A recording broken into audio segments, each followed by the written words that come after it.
Hello, ખૂબ ખૂબ આભાર ચાવડા સાહેબ, અમારા આમંત્રણને માન આપી અને આપણા સમાજ વચ્ચે તમે પધાર્યા અને અમારા થકી જે કંઈ ફૂલની પાંખડી આપનું સન્માન થયું એ સ્વીકારવા બદલ આપનો ખૂબ ખૂબ આભાર.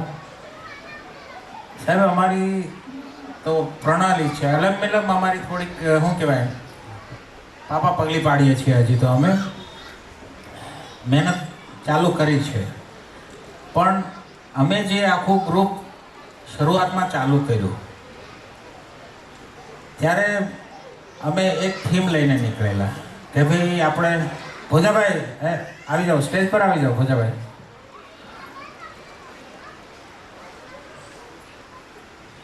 બાબા સાહેબ તો અમારા મનમાં, દિલમાં અને રોમે રોમમાં વસેલા જ છે.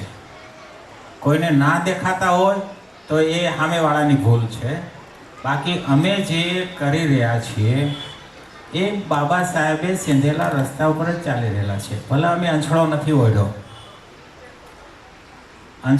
ઓઢ્યો, અમે પણ અમારી થીમ, અમારું ચાલવાનું, અમારું ટાર્ગેટ, અમારું જે છે એ બાબા સાહેબે કીધેલા રસ્તા પર જ અમે ચાલીએ છીએ. એમાં એવું નથી કે બાબા સાહેબે આપણને પેલું કીધું એટલે તમે માતાજીને પૂજવાનું ભૂલી જાઓ. બાબા સાહેબે એવું નથી કીધું કે તમે મારા રસ્તા પર ચાલો એટલે તમે ભગવાનના ફોટા રાખવાનું બંધ કરી દો. પણ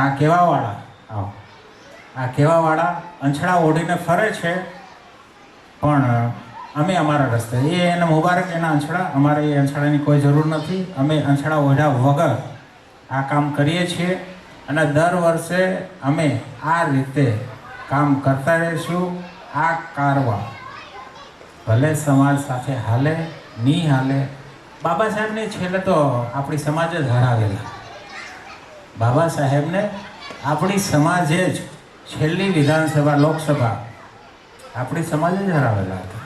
એટલે આપણી સમાજનો જે કંઈ આપણને સાથ સહકાર મળે કે ના મળે, પણ અમારી કમિટી કે અમે જે 10-15 જણાનું ગ્રુપ છે એ અમે એક નક્કી જ કરેલું છે કે આ સમાજની પાછળ કામ કરતું રહેવાનું. સહયોગ આપે નહીં આપે, આજ નહીં તો કાલે કદર થશે. સાહેબે કીધું એમ કે ભાઈ તમે કાર્ય ચાલુ રાખજો, અમે તમારા આ સૂચનને અમે આવકારીએ છીએ અને ગ્રાહ્ય ગણીએ છીએ.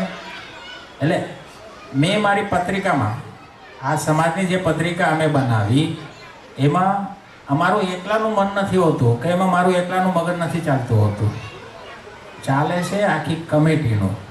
હું દરેકને બતાવું છું, એક શબ્દ લખું છું ને તો આ કમિટીને બતાવીને આગળ વધું છું કે ભાઈ મેં આ એક લીટી લખી છે, જુઓ બરાબર છે કે નહીં.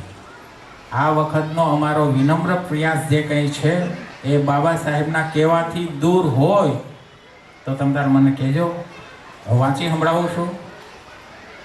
જનબંધુ સમાજ ટ્રસ્ટ સુરતનો વિનમ્ર પ્રયાસ છે કે સમાજનો દરેક વ્યક્તિ એકબીજા સભ્યથી પરિચિત અને જોડાયેલ રહે, સંગઠિત રહી સમાજના સંગઠનને મજબૂત બનાવે. સમાજનું દરેક કુટુંબ સામાજિક, આર્થિક અને શૈક્ષણિક રીતે સમાજમાં એક આગવું સ્થાન મેળવી આગળ વધે. સમાજમાં ફેલાયેલ અંધશ્રદ્ધા, અંધવિશ્વાસ, કુરિવાજ, કુટેવ જેવા વગેરે દૂષણો દૂર કરવા.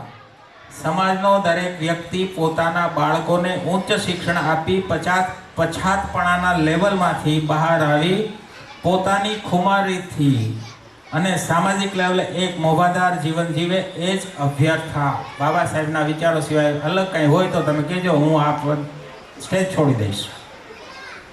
બરાબર છે? આમાં આ જે મેં લખેલું છે એ બાબા સાહેબના વિચારોને આધીન છે. એટલે અમે અમારી અંદર બાબા સાહેબને જીવાડીને રહીએ છીએ. અમે અંછડા ઓઢીને ફરતા નથી. અમે જમીન પર રહીને કામ કરીએ છીએ. વર્ષ સુધી અમે જે કામ કરીએ છીએ, નાના છોકરાઓ માટેથી માંડીને મોટાઓ સુધી જેટલા છોકરાઓ ભણે છે એ લોકોને આગળ પ્રોત્સાહિત કરવા માટે અમારે ઘરે ઘરે જવાની જરૂર ના હોય. વાર્ષિક એકવાર પ્રોગ્રામ કરો, એમાં તમે એને પ્રોત્સાહન આપો એટલે છોકરાઓ ભાઈ આખા વર્ષમાં કોકે આપણો વાવ થાંભ્યો હોય ને, થાંભળેલો હોય ને, તો આપણને યાદ રહી જાય કે પહેલાં મને કીધું, વાહ શાબાશ દીકરા, વાહ શાબાશ, સરસ, આ તે બહુ સારું કર્યું. આખી જિંદગી આપણને એ શબ્દો યાદ રહી જાય. એટલે નાના બાળકો માટે અમે આ એક નાની એવી એક્ટિવિટી કરી રહ્યા છીએ. અને એ ખરેખર અમે જે કંઈ કરી રહેલા છે, કે અમારી કમિટી કરી રહી છે, અમારા જે કંઈ હોદ્દેદારો છે, અમારી સાથે મળીને અમે આ બધું કામ કરી રહ્યા છીએ. એ સમાજને એક ડગલું આગળ વધારતા રહ્યા છીએ. પછી અમારે હરણફાળ કરવાની કોઈ જરૂર નથી કે ડાયરેક્ટ ડુંગરની ટોચ પર ચડી જવાની અમારી કોઈ પહેલી મનસા નથી. અમે એક પગથિયું ચડવાની ટ્રાય કર્યા છે. અમે હજી પહેલા પગથિયા પર છીએ, આગળના પગથિયા તો ઘણા બાકી છે, જેવી ભગવાનની ઈચ્છા. હવે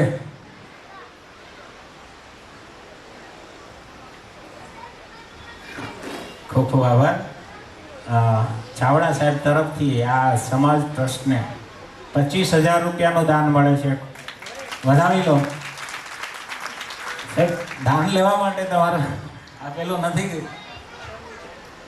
શિક્ષણ લેવલે, હા, શિક્ષણ લેવલે અમે અમારી રીતે જે કંઈ કરી રહેલા છીએ એ એક અદ્ભુત છે. અને જે કંઈ અમારા પહેલાંમાં આવશે એ લોકોને અમે સહયોગ અને યથાયોગ્ય મદદ કરતા જ રહીએ છીએ. તમારી જે મનસા છે એને અમે આગળ વધારીએ છીએ. અને ખૂબ ખૂબ આભાર માનું છું. 25,000નું દાન એમના તરફથી આપણે જે ચાવડા સાહેબ તરફથી મળે છે, આ ટ્રસ્ટને ખૂબ ખૂબ આભાર. હવે આ પ્રોગ્રામને સફળ બનાવવા માટે, આ પ્રોગ્રામ આપણે બેઠા છીએ ને, આ બધાનું ભાડું ને આ બધું લાગતું હોય છે. એટલે આના માટે ખર્ચો થાય છે અને આ કાંઈ ફ્રીમાં થતું નથી. અને પહેલાં હું કહી ગયો એમ, જે પાછળથી આવે એ લોકો સાંભળી લે, તમે જે સભ્ય ફી આપો છો એમાંથી હું 1 રૂપિયો આમાં વાપરતો નથી. 1 રૂપિયો નથી વાપરતો. બધું ટોટલી બેલેન્સમાં જાય છે, સમાજના ભંડોળમાં જાય છે. અને સમાજનું ભંડોળ એ રીતે આગળ વધારી રહ્યો છું કે કોઈને એ નુકસાન ના જાય એ રીતે. એટલે આ જે કંઈ પ્રોગ્રામ અમે વાર્ષિક પ્રોગ્રામ કરીએ છીએ એ અમે 10-15 જણા કે આપણા જે કંઈ સમાજનાથી ફૂલની પાંખડીથી જે આપે છે એ ભેગું કરી અને અમે આમાં પ્રોગ્રામ કરીએ છીએ. એ બધાનો હું ખૂબ ખૂબ આભાર માનું છું. આવી રીતે અમારી પર વરસતા રહેજો. અમે તમારી સાથે છીએ, તમે અમારી સાથે રહેજો. એટલે હું હવે તમારા સન્માનની વિધિ આગળ વધારું છું. કારણ કે 5-7 વર્ષથી આપણે એ લોકોનું સન્માન કર્યું જ નથી, લયા જ કર્યું છે, લીધા જ.